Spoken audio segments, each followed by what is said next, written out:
తిరుమల శ్రీవారి ప్రసాదం లడ్డూలలో కల్తీ వ్యవహారం దేశవ్యాప్తంగా కోట్లాది మంది భక్తులను ఆందోళనకు గురిచేసిన విషయం తెలిసిందే. ఈ వ్యవహారంలో ఆరోపణలు ఎదుర్కొంటున్న తమిళనాడుకు చెందిన ఏఆర్ డైరీ తాజాగా దీనిపై స్పందించింది. నాణ్యత పరీక్షల తర్వాతే నెయ్యి సరఫరా చేసినట్లు వెల్లడించింది. జూన్ జూలైలోనే టీటీడీకి నెయ్యి సరఫరా చేశామని, ల్యాబ్ పరీక్షల తర్వాతే నెయ్యి సరఫరా అయినట్లు తెలిపింది. సరఫరా చేసిన నెయ్యిలో ఎలాంటి నాణ్యతా లోపం లేదని స్పష్టం చేసింది. కానీ తమపై విష ప్రచారం చేస్తున్నారని మండిపడింది.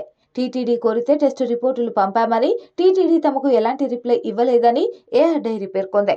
అయితే ఇప్పుడు తమ డైరీ టీటీడీకి సరఫరా చేయడం లేదని తెలిపింది. తమ ఏఆర్ డైరీ ఉత్పత్తులను దేశవ్యాప్తంగా అందిస్తున్నామని పేర్కొంది.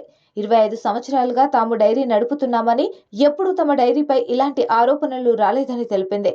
ఇదిలా ఉండగా తిరుమల శ్రీవారి ప్రసాదం లడ్డూలో కల్తీ వ్యవహారంపై టీటీడీ ఈవో శ్యామలరావు స్పందించారు. శ్రీవారి లడ్డూ నాణ్యతపై కొంతకాలంగా ఫిర్యాదులు వస్తున్నాయని తెలిపారు. లడ్డూ నాణ్యతపై పోటీ సిబ్బందితో మాట్లాడానని, వారు కూడా అసంతృప్తి వ్యక్తం చేశారని చెప్పారు.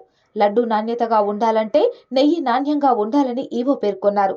నెయ్యి నాసిరకంగా ఉందని గుత్తేదారులకు చెప్పామని, ఆ నాణ్యతా లోపాన్ని తాను కూడా గమనించానని అన్నారు.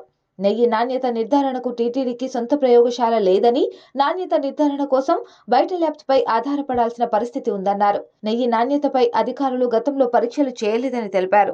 411 రూపాయలకే కిలో నెయ్యి సరఫరా చేశారని, నాణ్యమైన నెయ్యిని అంత తక్కువ ధరకు ఎవరు సరఫరా చేయలేరని ఈవో వివరించారు. మేము హెచ్చరించిన తర్వాత గుత్తేదారులు నాణ్యత పెంచారని తెలిపారు. జంతువుల కొవ్వు నెయ్యిలో కలిపినట్లు ఎన్డీడీబీ తేల్చిందని ఈవో అన్నారు. నెయ్యి తీవ్ర కల్తీ జరిగిందని తేలిన వెంటనే ఎలాంటి చర్యలు తీసుకోవాలనే అంశంపై కమిటీ వేసినట్లు తెలిపారు.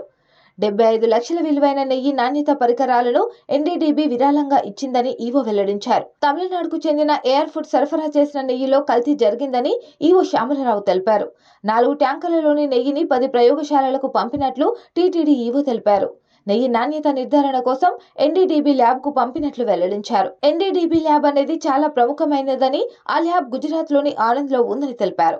ల్యాబ్ పరీక్షల్లో నెయ్యి నాణ్యత లేదని తేలిందన్నారు ఈవో.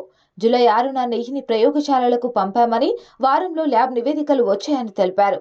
ల్యాబ్ రిపోర్టులు 2 విభాగాలుగా ఇచ్చారని, ఆ రిపోర్టులో నెయ్యిలో భారీగా కల్తీ జరిగినట్లు నివేదికలు తేల్చాయని వివరించారు.